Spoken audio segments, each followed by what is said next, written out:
Well, hello there, and this is Auntie,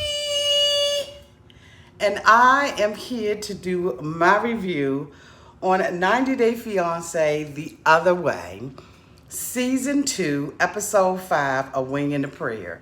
If this is your first time being here, please like, comment, and subscribe to my channel.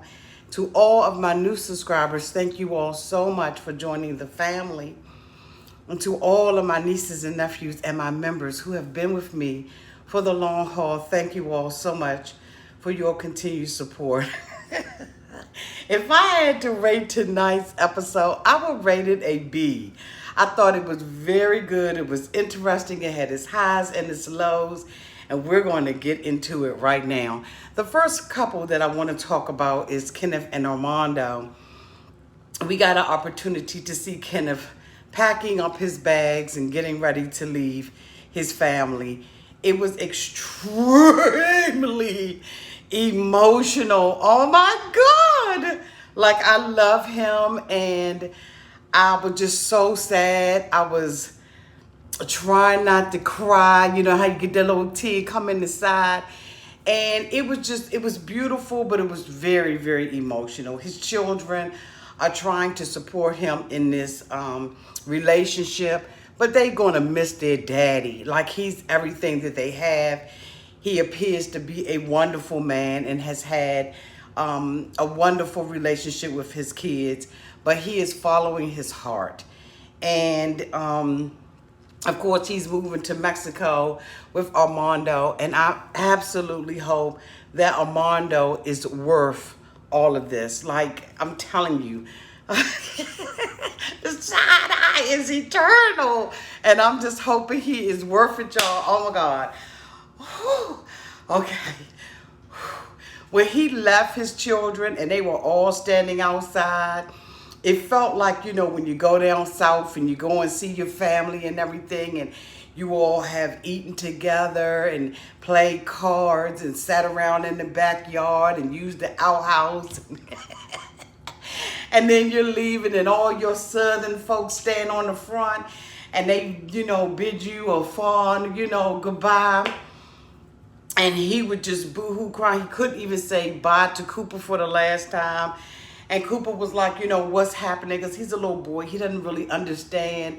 And they like, you know, Grandpa is leaving. And when he got around that corner, you know, he blew the horn and everything to say bye. And he got around that corner, and boy, did he boo-hoo crying. And I'm telling you, your auntie was boo-hoo crying. And I was like, okay, I gotta go upstairs and just kind of, you know, fix my makeup and everything up, because I had to come out here with y'all, and I can't be coming out here all soggy-eyed. Oh my God, it was just so emotional in so many ways. The next couple that I want to talk about is Selena. I'm sorry. Alyssa. What is the child's name? And Biniyam. What's her name? That's how irrelevant she is to me. I can't even think of the chick's. What is the chick's name? Okay, anyway, y'all know who I'm talking about. She is leaving to go and be with Biniyam. Of course, we know she is pregnant. She has her mother with her, and they have this long flight that they have to take. In the meantime, and in between time, they introduce us to Biniyam. And he is a 29-year-old man who lives in Ethiopia with his family. He said he is the baby of the family. He lost his parents when he was around 13 and 14 years old. He said they died of illnesses, but he doesn't know what it is. He said that because he's the baby of the family, everybody spoils him and takes care of him, and they live in a one-bedroom house. For some reason, he came out one door, bitch, and went in the other door to take a shower. So I was like, okay, what's going on with this? But okay, everybody lived different. But he, you know, went and, you know, took his shower. He says that he has a whole plethora of jobs, okay? He said he's a boxer. He's an MMA fighter. He's a dancer. He is, he's a personal trainer. You know, he'll work you out, you know, get them guns. He just does it all, okay? But yet and still, he still lives with his family. I'm saying, bitch, so what if you got all these jobs and you making all this income, why can't you live by yourself? I guess he's just one of them sorry type men that don't want to get out there and live by himself. Now, I know some of y'all will say, you know, Auntie, that's the culture. That's how people live. No, fuck that. He needs to be out on his own, living by himself, taking care of himself. He's a grown man with a child. Now, he indicated that he is happy to be a father again, and that they were, you know, when he met her, Ariela, that's her name, when he met Ariela, he, you know, did not think that they was going to fall out the bed. So, of course, the producer was like, what does that mean, fall out the bed? And he was like, you know, we was having sex or whatever. But just say that, okay? He said, you know, we was having a romantic time and all of that kind of stuff. And I'm like, okay, just say what you guys say. Y'all, for real, y'all was knocking boots and she got pregnant. And so, you know, we go and travel with him during the day, and he kicking, you know, the bag and all of that kind of stuff. And he's really fit and everything. Not really an attractive guy, okay? Not somebody that I would be dating. But, you know, maybe he looked different in person. I don't know, okay? But anyway, so we see him go to the studio, because what he didn't tell us, with all the jobs and the professions that he has, he's a daggone Usman, okay? He's a oozman. And so he is making this song called Duba or Dubu. I said, what the what the foolishness is this? And so, of course, he has his Dubu and all of that. Hi, Twyla. Twyla's here. Hi, Twyla. Hi. Hey, girl. She done bust out the room. She like, Grandma, what are you talking about and who are you talking to? She done went on about her business. Okay, and so, you know, he has this song and he's sitting in the studio with his two friends, and he tells his friends that Ariela is coming, and they like, you know, look, we don't want you to make the same mistakes that you made before. And he was like, the only difference between this girl and her is that my previous ex-wife did not trust me, but this woman trusts me. He said that he was with her like 8 months. They got married, of course, because she had a baby. The baby has some illnesses. There's a video on this channel that you can go back and look at, where I give you the information, the breakdown of this relationship between the two of them. He flew over to the United States because the baby was having health issues. One of the congresswomen, who was here, worked it out so that he could fly here to be with her while the baby was in the hospital. And then after that, you know, he went back to Ethiopia. He says that, you know, the baby doesn't know him. The baby doesn't know him because he's in Ethiopia. The two of them evidently had a tumultuous relationship. I believe that she's with someone else now. But, you know, it is what it is. And so I guess this is his opportunity to have a second chance. She is already questioning this relationship, and he doesn't seem to be, you know, confident about it as well. I just think that this relationship is it's just already doomed before it has already gotten started. And, you know, he says that, you know, she wants to have the baby here. And his friend said, I just pray Godspeed. You know, I pray God bless this mess, okay? Because at the end of the day, this is a mess, and it just looks like it's a mess. The next couple that I want to talk about is Tim and Malay, okay? Tim seems like he's somebody that I already like. I like Tim. I don't know what it is. I don't know if it's just the buffoonery of it all or what it is, his little innocent smile.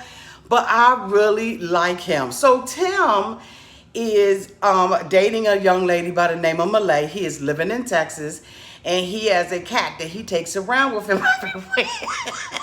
What is with these men and these animals that they take everywhere and rubbing and all of that kind of stuff, and just being overly affectionate with these animals? But okay, he got this mofo cat on a leash, bitch. So, I mean, you know, but I don't know why. There's just something about him that seems authentic and it seems real. He doesn't seem like he's scripted by this, but I don't know. You know what? We got a couple of more episodes to go, so we'll find out. But for the most part right now, I absolutely like him. he met Malay when he was at working at a bar, and he had a relationship with her, and she ended up going back home. While she was away, of course, he had a full-fledged affair on her. Well, one of his coworkers. I guess, he was doing a little coyote type thing. I don't know. But the two of them are talking, and she is saying, I don't know if I can go through this with you. He said that they have been arguing a lot and having a lot of problems in their relationship. But, he believes that once they move together, that things will be better between the two of them. And so he is very hopeful.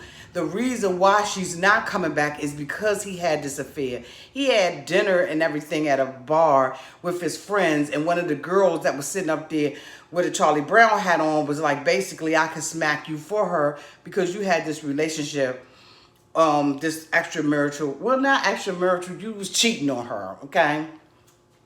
And he says that he doesn't feel like he's worthy of her, or that, she's going to forgive him. Here's the thing. If the mofo had already cheated on you and you take him back, then he's worthy, okay? Because if you want to be angry, you want to be mad, you don't want to trust him and all that kind of stuff, stay out of the relationship. She ain't got to get back in a relationship with this mofo, okay? But anyway, y'all, I liked him. He said they call him G-Stick, and he said because he look like a G-Stick. I like him. Let me know down in the comments section if you like him. Go ahead. Put a 1 in the comment if you like him. Put a 2 if you don't. I'm curious to know how y'all feel about him, because I'm trying to tell you, I'm starting to feel Tim already. All right, and the next couple that I want to talk about is Jae-hoon and his shady mother and father, and Devin. Devin and her mom are on the way over there. They're on their way over there, and this is Mama Son's first time ever leaving out of the country, okay? She ain't never been nowhere, and the first place that she decides to go is to South Korea with her daughter. Now, as we know, Devin has brought this place, okay, rented this place out for 30 days. And so she's flying over there. This is a long flight. She's got 2 kids she has to deal with, and her mother, because I'm sure her mother was probably shaky on the airplane and all that kind of stuff. And they just butt tied, okay? In the meantime, and in between time, we see Jae-hoon with his mother. His mother is talking about Devin like a dog. Do you hear me? I'm talking about mama is shady as a palm tree. She done threw the whole palm tree in. You feel all the breezes. You understand? So the mother is saying that that Devin never made herself available to them. She wasn't friendly. She just not the right girl. She nasty around the house, and they just did not get along. But the shadiness of the mother to me is absolutely outrageous. She's talking about this girl like a dog. So it's obvious that they don't like anybody, and Jae-hoon is not helping. Here's the thing. You got this trifling son, okay, that's not working. He's got 2 children that he has to now try to raise, and all he's doing is on-site or off-site, picking up packages, delivering packages. He has a criminal record, and they're, celebrating and everything. They told him, get your stuff together so you can get the hell up out of here. And the mother was like, where y'all going to be staying at? He said, well, Devin got the place. And she's like, well, why didn't you get it? Because your son ain't got no job. He like Tommy or Martin. He doesn't have a job. He is irresponsible, and this is your responsibility. This is all on the parents. But you got the nerve to be talking about Devin. Now, Devin elevator don't go up, okay? We automatically know her elevator don't go up, and she don't have a doorman when she gets there. But there is no way in the world that Jae-hoon's mom has the right to talk about anybody where her son is a child. He is living off of a woman, and he is walking around with a puppy dog. Okay, so the mother is sitting around. She's talking trash about him. Jae-hoon says that, Devin's mother is a little hot-headed. She's a little evil.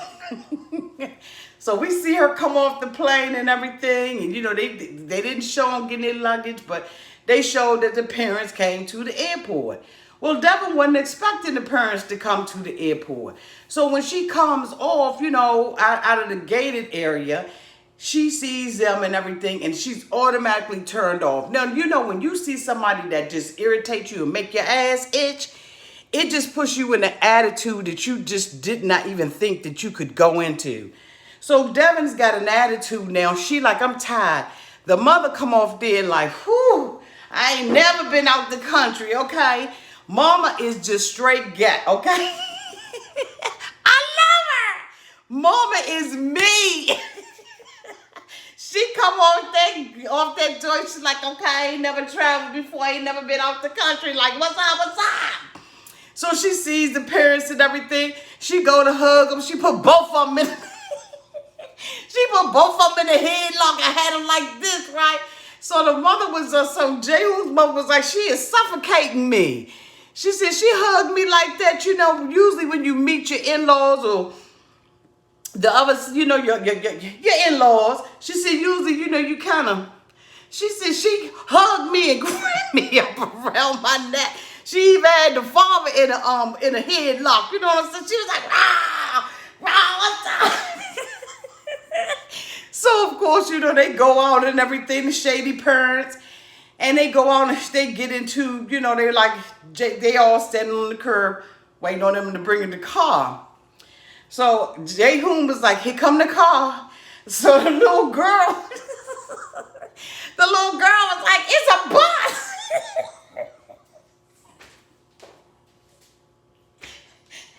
And it was a school bus. I said, what the hell is going on? But it's all right, okay? Because his son, he needs a helmet. So they got all this luggage. They trying to get in this daggone car. Because, of course, he ain't got nothing big enough to carry them in. So the mama is sitting in the front. So Jaehoon's mom is driving. She goes to pull out, almost hit somebody. And Devin mama was like, hold on, bitch. What the hell you doing? Don't eat nothing. And she was like, Mom. Devin was in the back like, cut it. I could see my daughter doing that to me. Cut it, Mom. You ain't got to act like that. Mom, you acting ignorant. Stop, okay?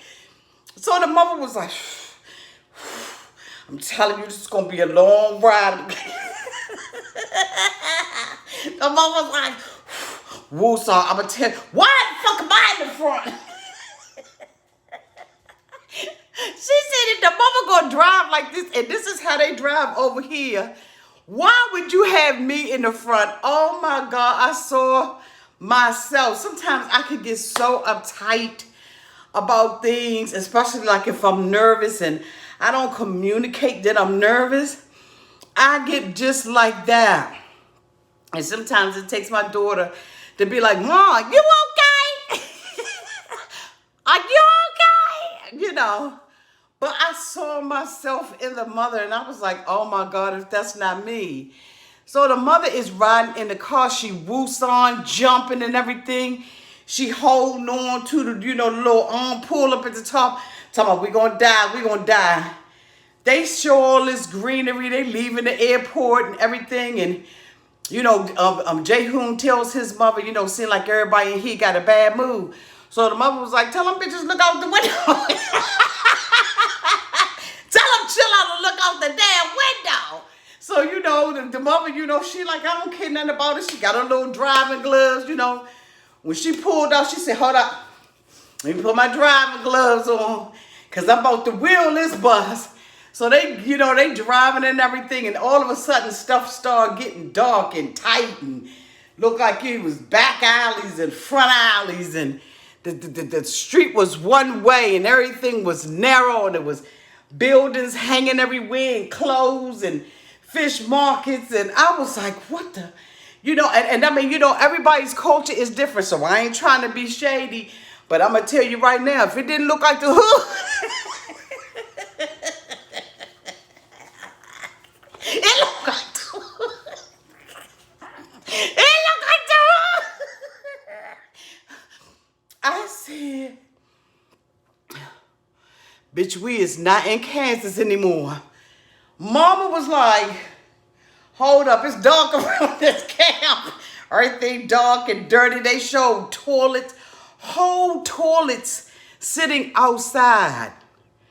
Like, I don't know where they are, but young, that's the hood.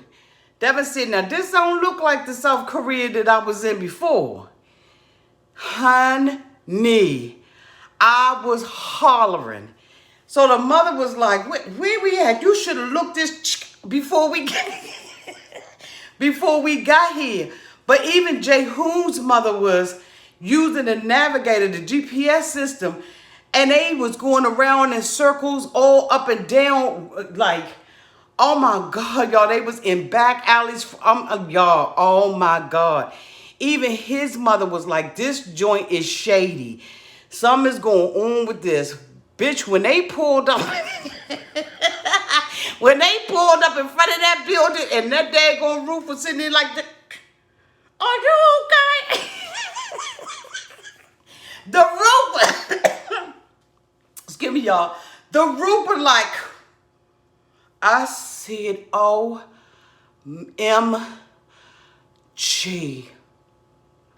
What kind of hole is this that they are about to live in for 30 days and 30 nights?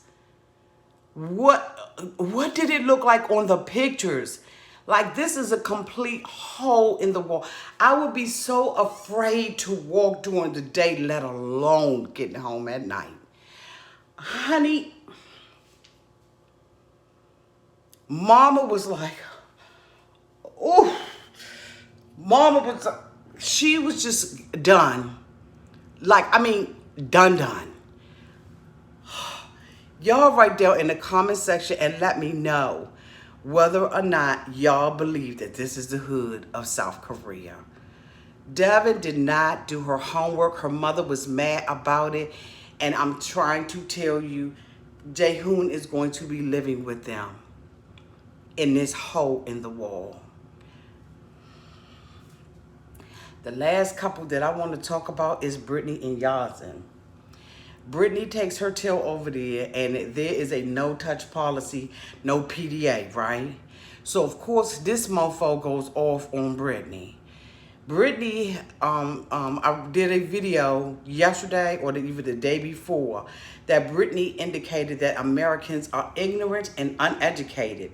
Brittnay indicated that she did this show because she wanted to educate dumbass Americans on other cultures, but instead you go over to his country understanding that you're an educator and you didn't know that, number one, you can't have any PDA over there, okay? And you're hugging everybody and kissing everybody when you get there. And number two, you can't have any alcohol on your persons or be drinking. So Brittnay was saying, you know, he done went off. He's at his car. He's thinking he's stupid. This girl is getting over on him. She's making him look like a fool. So he is now at a damn 1,000, right? So he comes back over and he's supposed to be helping her with her bags. She said she's not going to feed into this. She thought that, you know, the way that he acted was, you know, outrageous, and she wasn't going to feed into it. So she gets, you know, he's like, come on, Brittnay, you know, get your, come on. So I was like, wait a minute, hold up, mofo, hold up. He got a temper, bitch. So Brittnay is like, you know, trying to play it off and everything. She gets in the car. He's slamming luggage back and forth and everything, and she's in the car. So he tells her that he's mad because he felt like she was disrespecting his culture. She didn't have any respect for him. And she was like, I'm not disrespecting your culture. I have my own culture as well. In my culture, we drink, bitch. We drink in the morning. We drink at noon. No, I'm not. I'm just kidding. But she was trying to indicate that, you know, Americans drink and we show, you know, public affection outside. And I mean, you know, and we do. We hug one another. We greet each other. We make dap or, you know, whatever it is. But we do have a tendency pre-COVID, because right now, honey, you elbow on mofo at 6 feet. You know what I'm saying? Hold on, we didn't no circle on the ground. with that little circle and that line on the ground, bitch, you be saying how like that. Okay, but pre-COVID, we were people who showed affection in the streets. It wasn't something that we didn't do. But because she's an educator for all the ignorant Americans, she should have known that it was unacceptable for her to do that. So anyway, she is in the car and she is arguing back and forth with him. And he said, Brittany, don't say nothing else. My head is hurting.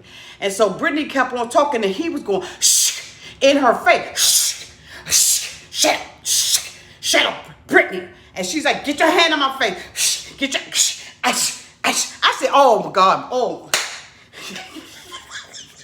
Bitch, this ain't just Pac-Man. You ain't gonna keep Pac-Man and me in my face like this, like what you, like this hidden dragon. I don't know if you don't.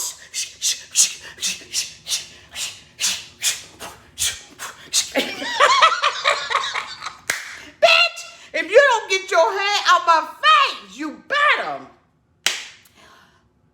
Excuse me, y'all. So he got his hand all in her face and he begins to get aggressive. This mofo about to snap her nose off.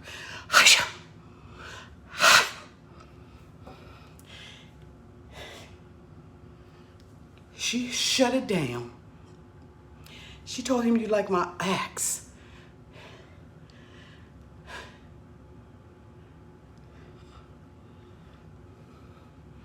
At this point, she's in danger. Y'all, excuse my hair. She's in danger. Stranger danger. She says she's never seen him act like this. She is scared and she begins to cry. Now when she's silent in the car, he wants to talk. And I said, you know what? That behavior is typical of an abuser. And he probably has very little respect for women.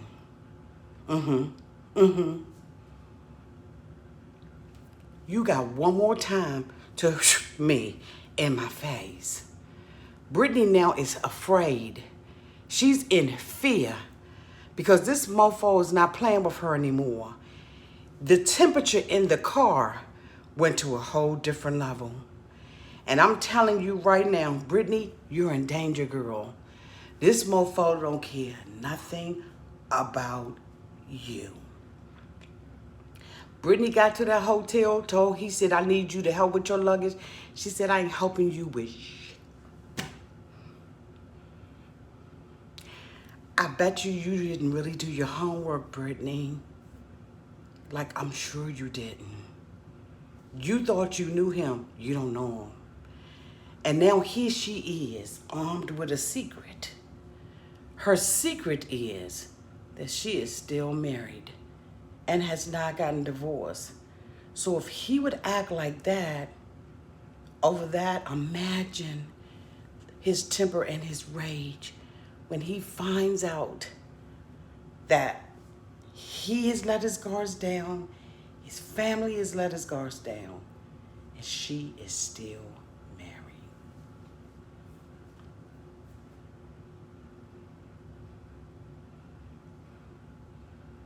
She got a serious ass whooping coming. She better hope that those cameramen stay with her the whole entire time she is there. She sat in that hotel room and she thought about everything and she drunk that Patron straight. No chaser, no ice. Brittany is aware that she's in danger. Y'all, again, if I was to rate this episode, I would rate this episode a B. It really was good. I am hoping that I did not skip a couple. Did I skip a couple? I don't think I did. But if I did, I know y'all asses will tell me down in the comments section. Y'all, thank you so much for being here. And again, don't forget to hit that subscribe button and share this video on all of your social media platforms. Until I see you all again. Bye-bye. Love y'all to pieces.